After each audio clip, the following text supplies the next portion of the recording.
인구 280만 리투아니아 중국에 반기든 이유, 미국 서울 3위 북경 올림픽 외교 보이콧 선언이라는 소식을 전해드리겠습니다. 옛소련에서 독립한 리투아니아는 발트해 접한 인구 280만 명의 작은 나라입니다. 중국 인구의 500분의 1에 불과한 이 나라가 중국에 맞서 어떤 나라보다 강경한 외교 전략을 구사하고 있어 국제사회에서 눈길을 끌고 있습니다. 가브리엘리우스 안즈베르지스 리투아니아 외무장관은 중국이 주도하는 이른바 17+1 정상회의에서 탈퇴한다고 선언했습니다. 17+1 정상회의는 중국이 동유럽 17기업 개국과 대규모 인프라 공사 및 문화 교류를 논의하는 협력 체계입니다.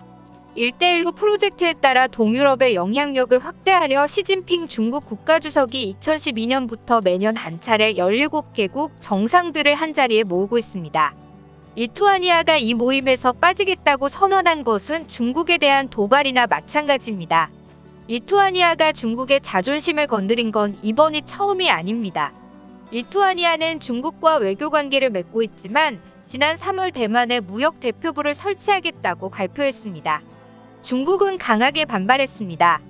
게다가 리투아니아 의회는 지난 20일 신장 위구르 지역 주민들에 대한 중국 정부의 탄압을 학살로 규정하는 결의안을 통과시켰습니다.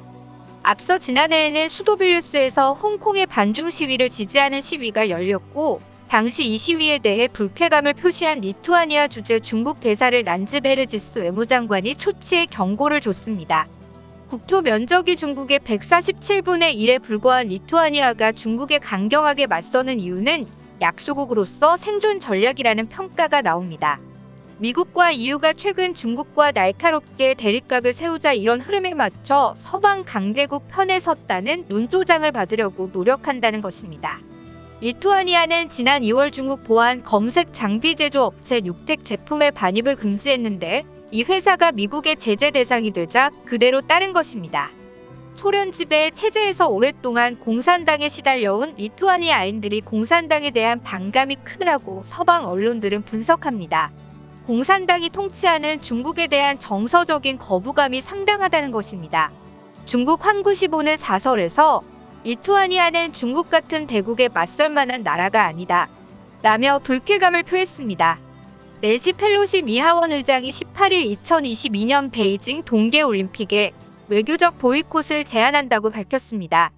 올림픽이 열리면 통상 외국 정상을 포함한 세계 각국의 고위급 대표단이 주최국을 방문해서 양자 회담 등을 하는데 이런 놀림픽 외교를 하지 말자는 것입니다. 미 대통령 유고시 권력 승계 서열에서 부통령 바로 다음 순위에 해당하는 하원 의장이 이처럼 공개 제안한 것은 이례적입니다. 펠로시 의장은 이날 미 연방의회 초당적 기구인 톰 렌토스 인권위원회가 주최한 중국 집단 학살 올림픽이란 청문회에 참여해서 위구르족 집단 학살 문제에 대한 침묵은 용납할 수 없다. 침묵은 중국의 인권 침해를 가능하게 만든다고 했습니다. 위구르, 티베트, 홍콩 등의 인권 문제를 다루는 국제인권단체들은 세계 각국이 베이징 올림픽을 보이콧해야 한다고 강하게 촉구하고 있습니다.